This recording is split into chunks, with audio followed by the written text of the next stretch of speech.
누가복음 20장 19절에서 40절까지 말씀입니다. 19절로 40절 제가 한 절 교도하겠습니다. 서기관들과 대제사장들이 예수의 이 비유는 자기들을 가리켜 말씀하심인 줄 알고 즉시 잡고자 하되 백성을 두려워하더라. 이에 그들이 엿보다가 예수를 천국의 다스림과 권세 아래에 옮기려 하여 성탄들을 보내어 그들로 스스로 의인치 아니 예수의 말을 찾게 하니 그들이 물어 이르되 선생님이여 우리가 아노니 당신은 바로 말씀하시고 가르치시며 사람을 외모로 취하지 아니하시고 오직 진리로서 하나님의 도를 가르치시나이다.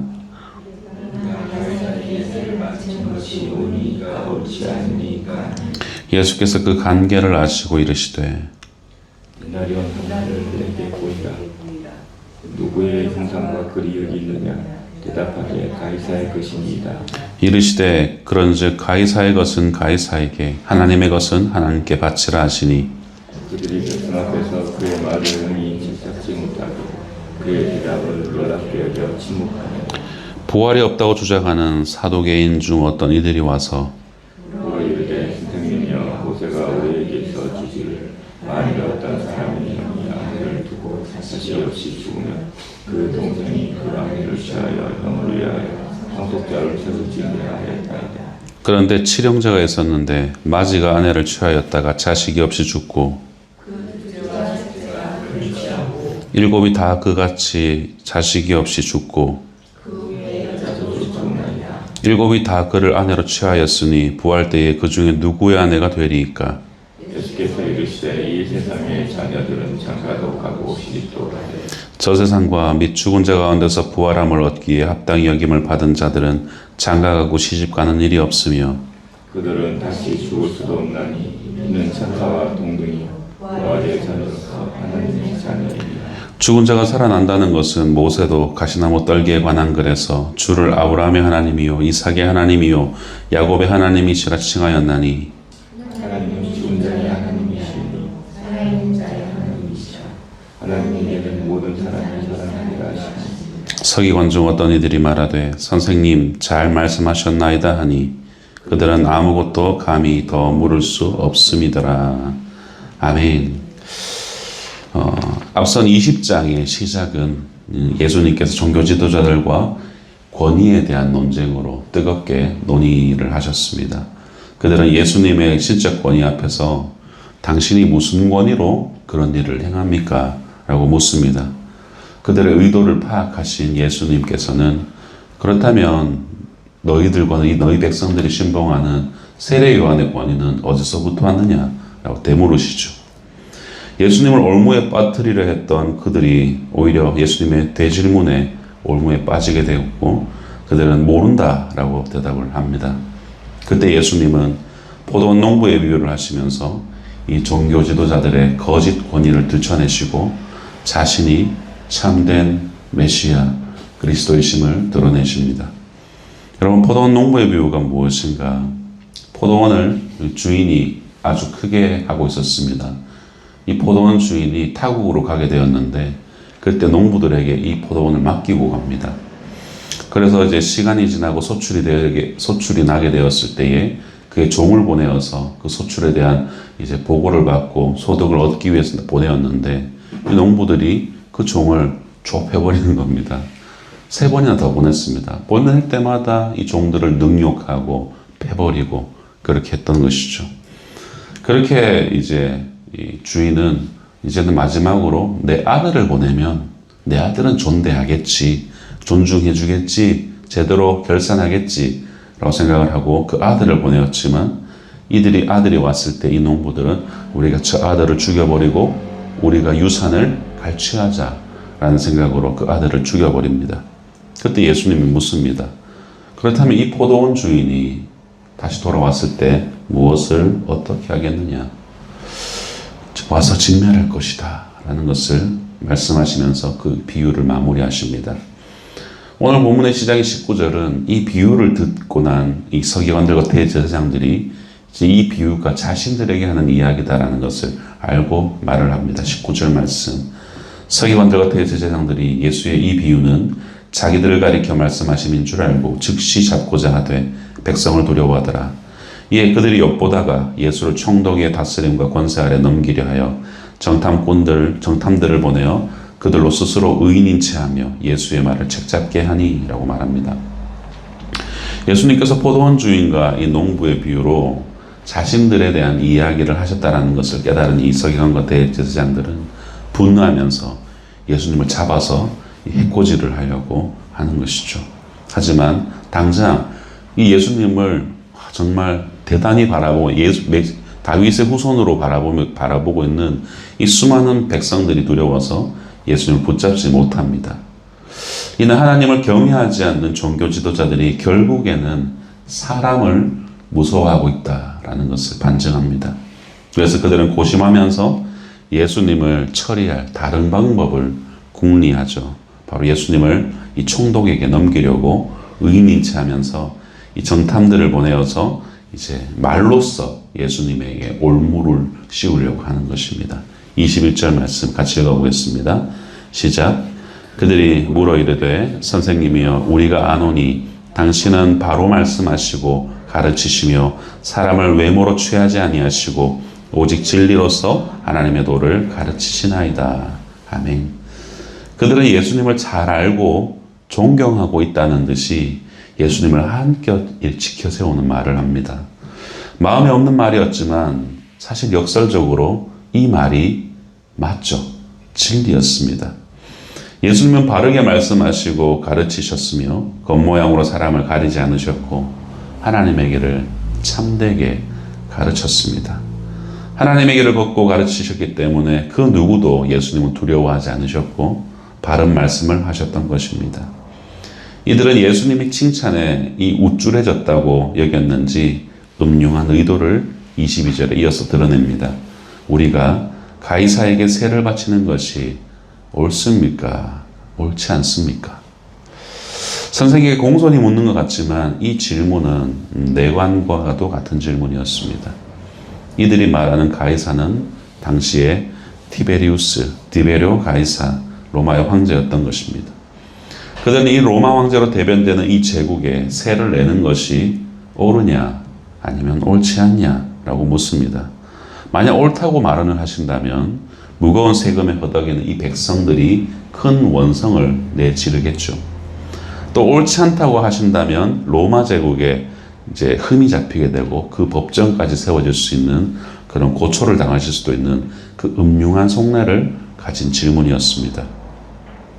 이제 그들은 이렇게 미끼를 던졌으니 미끼를 물고기를 바라보는 심정으로 예수님이 어떻게 대답하시든지 우리는 이 사람을 잡아서 넣을 수 있다라는 그런 마음으로 예수님을 바라보았을 것입니다. 하지만 예수님은 처음부터 그들의 악한 관계를 다 파악하셨고 그래서 데나리온 하나를 가져와 보라 라고 대답하십니다. 그들은 앞으로 어떤 일이 있을지도 꿈에도 모른 채 옳다구나 뭔가 이제 액션이 취하는구나 잡아넣을 준비하자 그런 마음으로 이제 동전을 가져왔을 것입니다. 그러자 예수님이 그들에게 묻습니다. 동전에 누구의 형상과 글이 있느냐? 그들은 별 생각 없이 가이사의 것입니다 라고 답을 합니다. 여러분 당시 데나리온 동전 앞에는 이런 문구가 적혀 있었습니다. 신성한 아우구스투스의 아들 티베리우스 가이사르라는 문구가 있었고 뒷면에는 최고의 사제라는 글귀와 함께 이 티베리우스의 어머니 리비아의 이 얼굴이 새겨져 있었습니다.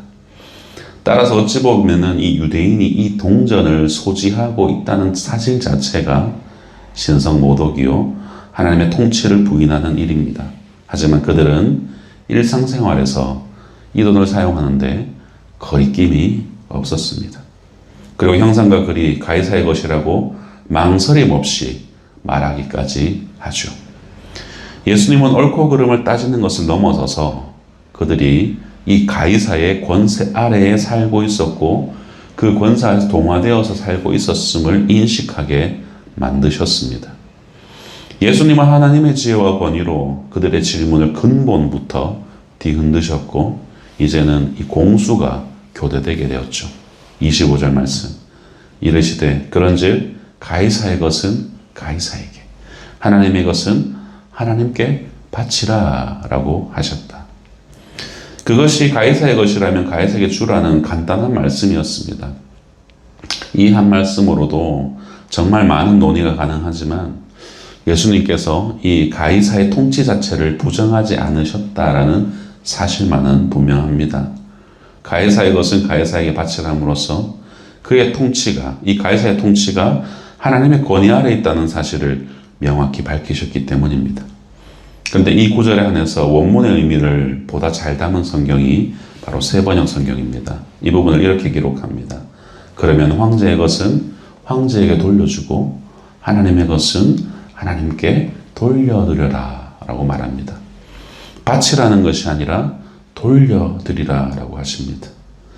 가이사에게 바친다고 하지 않으시고 돌려준다고 하신 것은 그 권위가 받아야 할 마땅한 무언가가 있다라는 것을 암시합니다. 그러면서 그들이 묻지 않았던 하나님의 것도 언급을 하시죠. 예수님은 이 말씀을 통해서 가이사와 하나님 가운데 누가 더 위대한 분이신지를 명확하게 인식하게끔 하십니다. 가이사가 돌려받아야 할 무언가가 있다면, 그렇다면 너희들이 하나님께 돌려드려야 될 것은 무엇인가? 라는 질문이 내포되어 있는 것이죠. 그리고 그의 질문에 대한 답이 무엇입니까?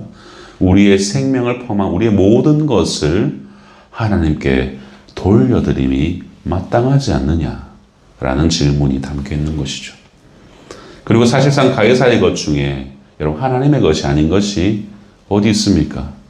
그들은 천지 만물을 지으신 하나님을 믿는 그런 하나님의 백성들 아니었습니까? 하나님의 것이 아닌 것이 하나도 없다는 것을 누구보다 잘 아는 민족이었습니다. 그들은 허를 찔려 할 말을 잃었고 그대로 침묵할 따름이었죠.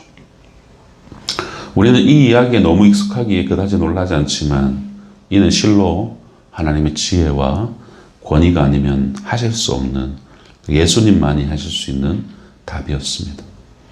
사랑하는 성도 여러분, 사람 사이에도 시시비비를 가르는 일은 사실 너무나도 어려운 일입니다. 그런데 예수님께서 어떤 상황에 대해서 이것이 옳은지 그른지라고 묻는다면 과연 예수님이 무엇라고 대답하겠습니까? 다 그르고 다 잘못되었다고 말씀하셔도 사실은 질문하는 우리는 아무런 대답을 할 만한 명분이 없습니다. 모든 인간의 문제는 본질적으로 죄악된 인간의 생각과 편향된 생각 행동에서 나오기 때문입니다. 양비론을 취하자는 말이 아닙니다. 모든 것이 죄의 결과이니 무감각하게 살아도 된다라는 말씀도 아닙니다. 다만 죄악된 우리 인간의 극히 유한한 관점에서 무한하시고 거룩하신 하나님께 하나님 옳고 그름을 가리십시오 라고 강요하는 일 자체가 어불성설이고 불가능한 일이다라는 것을 말씀을 드리는 겁니다. 누가복음 12장 13절에서 14절 말씀, 예수님이 말씀하시죠. 같이 한번 읽어보겠습니다. 시작. 무리 중에 선생님 내 형을 명하여 유산을 나와 나누게 하소서 하니 이르시되 이 사람아 누가 나를 너희의 재판장이나 물건 나누는 자로 세웠느냐 하시고, 하나님은 우리의 재판장이나 물건 나누는 자가 아니다라는 사실을 여러분 명확히 기억하셔야 됩니다. 우리는 실수할 때가 많아요. 하나님, 제가 저 사람이 분명 나에게 잘못했는데 하나님 저 사람을 좀 어떻게 좀 해주십시오 라고 할 때가 너무 많다는 겁니다. 하나님이 다 섭리 가운데 확연하시면은 하나님이 하실 일이죠. 우리가 그것을 하나님께 뭔가 이렇게 답을 요구할 수 있는 그런 위치에 있는 자들이 아니라는 것을 항상 기억해야 됩니다. 항상 하나님 앞에서 내 모습은 어떠한지를 점검하는 것, 그것이 진정한 하나님의 백성의 모습이 아닌가 기억하게 됩니다. 그리고 이어서 부활은 없다고 주장하는 이 사두개인들이 예수님께 나와서 아주 까다로운 문제를 제기합니다. 모세의 법에 따르게 되면 형이 자식을 낳지 못한 채 아내를 남기고 죽게 되면 동생이 결혼하여서 상속자를 세워야 되는데 7 형제가 모두 이런 식으로 다시 형이 죽고 둘째가 형수와 결혼을 해서 자식을 못 놓고 또 죽고, 셋째가 또 자식을 못 놓고 또 죽고, 그렇게 해서 7이 다 그렇게 되었다는 거예요. 그때 부활의 때에 누구의 아내가 되느냐라고 묻습니다. 이들이 내놓은 문제는 아마도 부활을 믿는 서기관 또는 바리새인들과 논쟁할 때 이들이 사용했던 질문입니다. 사두개인들은 철저히 부활을 부인하는 족속들이에요. 그들은 예수님도 이 질문에도 대답하지 못할 것이라면서 속으로 아마 킥킥거리면서 이렇게 웃으면서 이 질문을 가져온 것이었습니다. 즉 부활이 얼마나 우스꽝스럽고 말도 안 되는 개념인지를 사람들이 보는 앞에서 증명하면서 예수님을 조롱하고 당혹하게 만들고자 하였던 그런 의도였을 것입니다. 하지만 예수님은 이들의 질문 역시 이 질문이 처음부터 잘못되었다라고 말씀하십니다. 즉 이 세상과 저 세상을 대비시키면서 이 세상의 일을 근거로 저 세상의 일을 파악할 수 없다라고 지적하시죠. 35절에서 36절 저 세상과 및 죽은 자 가운데서 부활함을 얻기에 합당히 여김을 받은 자들은 장가가고 시집가는 일이 없다. 그들은 다시 죽을 수도 없다. 이는 천사와 동등이요 부활의 자녀로서 하나님의 자녀입니다. 라고 말씀하십니다. 저 세상, 즉 앞으로 올 세상은 부활하여서 영원히 사는 곳이기 때문에 이 세상의 논리가 통하지 않습니다. 따라서 결혼해서 자녀를 낳아야 할 이유가 없고 부활의 자녀, 즉 하나님의 자녀로서 천사와 동등한 존재가 된다라고 예수님이 말씀하십니다. 현세를 기준으로 영원과 부활을 판단하기에 어리석은 질문을 할 수밖에 없었던 이 사두개인들에게 예수님은 진리로서 답을 하신 것이죠.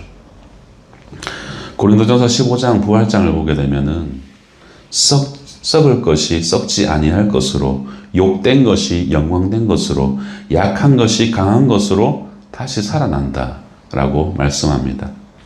사두개인들은 부활을 전혀 모르기에 도저히 비교할 수 없는 대상을 서로 견준 것이죠. 그리고 예수님은 더 나아가서 그들이 그렇게 신봉하는 모세의 글로 그들의 질문을 논파하시죠. 37절, 38절 함께 읽겠습니다. 시작. 죽은 자가 살아난다는 것은 모세도 가시나무 떨기에 관한 글에서 주를 아브라함의 하나님이요 이삭의 하나님이요 야곱의 하나님이시라 칭하였나니 하나님은 죽은 자의 하나님이 아니요 살아있는 자의 하나님이시라. 하나님에게는 모든 사람이 살아있느니라 하시니. 모세는 가시나무 떨기에서 하나님께서 자신을 아브라함의 하나님, 이삭의 하나님, 야곱의 하나님이라고 말씀하셨음을 기록하고 있죠. 이 말씀이 어떻게 죽은 자가 살아난다는 내용을 뒷받침하겠습니까? 여러분, 하나님이 아브라함의 하나님이자 이삭의 하나님이자 야곱의 하나님이 되시려면 그 셋 모두 살아있다는 사실이 전제되어야 됩니다.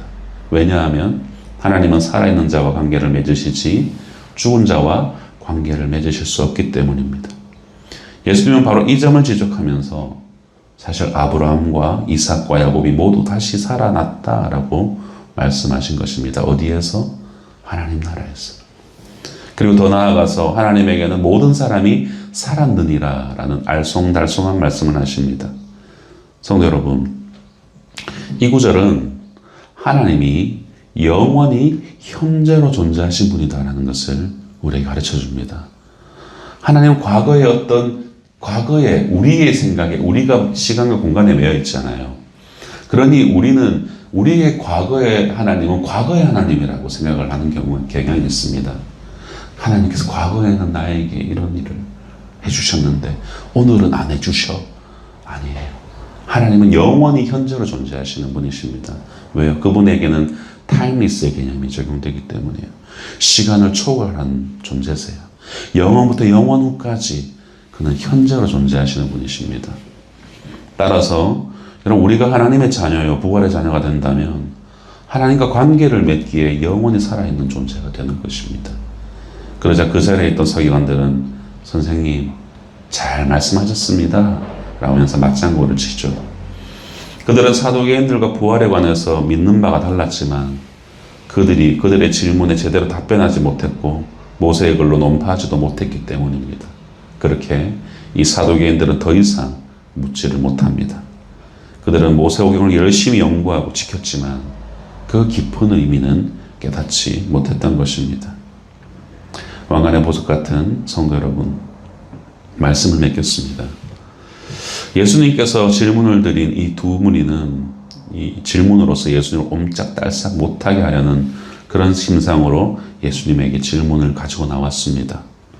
하나는 옳고 그름을 가려달라는 질문이었고 또 하나는 가상적인 상황을 묻는 것이었습니다. 여러분, 우리도 인생에서 이러한 질문을 던질 수 있습니다. 그때 하나님은 함께 변론하자라고 하시는 분입니다. 하지만 문제를 주님께 가지고 나오는 나의 마음의 온도가 주님이 나에게 주시는 답변의 온도를 결정하는 것입니다. 자신의 연약함을 인정하며 애통해야 하는 마음을 품고 예수님의 마음과 생각으로 살아갈 수 있는 지혜와 용기를 구하는 마음이라면 하나님은 따뜻하게 당연히 대답을 해주실 것입니다. 우리는 하나님께 질문을 할 권리가 있다고 생각합니다. 성경을 통틀어 인생에 질문을 던졌던 인물들이 있습니다. 하박국이 그러했고 욥이 그러했죠. 하지만 결국 그들은 하나님의 임재와 하나님이 되물어 보시는 질문 앞에 꿇어 잠잠할 수밖에 없었습니다. 하나님의 어리석음이 사람의 지혜보다 더 낫다라는 것을 우리에게 가르쳐 줍니다. 사실 하나님은 질문자의 위치에 계십니다. 오늘 말씀에도 동전이 누구의 것인가? 라고 물으셨고 41절에서도 왜 그리스도를 다윗의 자손이라고 하느냐? 라고 물으십니다. 하나님은 우리 삶 속에서 계속 너는 어떻게 살 것인가? 무엇을 너의 힘으로 삼느냐? 라고 질문하십니다. 물으시는 주체는 우리가 아니라 하나님이십니다. 그리고 그 질문에 우리는 말씀을 읽고 기도하며 성령의 감동을 따라 답변을 드려야만 합니다. 이것이 바로 하나님께 대한 반응입니다. 이를 영어로 response라고 하죠. 그리고 여기에 책임이라는 responsibility가 그런 단어가 도출이 됩니다. 사랑하는 성도 여러분, 우리의 책임, responsibility는 하나님의 부르심과 질문에 대한 반응, response에서 나온다라는 것입니다. 우리는 사실 엄밀한 의미에서 하나님께 질문을 할 수 없습니다. 우리는 삶을 결정하지 않습니다. 우리에게는 내재적인 책임이 없습니다. 다만 각자의 삶에 주어지는 그 하나님의 부르심과 질문에 답변을 드리고 그에 대한 반응으로서 살아갈 따름입니다. 하나님의 질문에 여러분 어떻게 답할지 진지하게 고민하는 그런 우리가 되기를 소망합니다. 오늘 하루의 삶에서 하나님께 믿음으로 답변을 드리고 책임감 있게 더불어 살아가는 그런 저와 여러분이 되시기를 주님의 이름으로 축복합니다. 기도하겠습니다.